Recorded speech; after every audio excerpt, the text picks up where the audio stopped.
আপনি কি এখানে আমি জিয়ারতের উদ্দেশ্যে আসছি। আমার পরিবার সহ তার বাড়িতে আজকে এইভাবে নির্মমভাবে 15 আগস্ট থেকে শহীদ করা হয়েছে।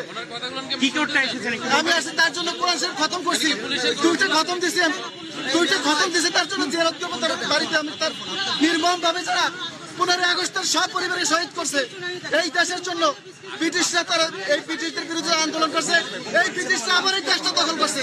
ব্রিটিশ দুনিয়ার শক্তি। আপনি কি ওলা মালিক করতেন? না না, আমি কোনো দল করি না। এই দেশ আবার ব্রিটিশ এবং পশ্চিমা শক্তি দখল করছে। এখন কি প্রবেশ করতে দিচ্ছে না? না, আমাকে প্রবেশ করতে দিচ্ছে না। কি বলছি প্রবেশ করতে এসেছিলেন? যে আমি তার জন্য কোরআন শরীফ খতম দিছি, দোয়া করবো। আমি এই জন্য আসছি তার পরিবারের জন্য। হ্যাঁ, আমি আর স্ত্রী আমার 3 সন্তান সহ আসছি। কেন বাধা হবে এটা আমরা জানি নাকি? সারা বছর থেকে সব জায়গায় ঢুকে একজন মানুষ মারা গেছে, তার কবর জিয়ারত করলে এখন কি ক্ষতি হবে? এখানে তো তার কবর না, কবর তার পরিবারের সবাই তো এখানে নির্মমভাবে শহীদ হয়েছে এই 15 আগস্টে।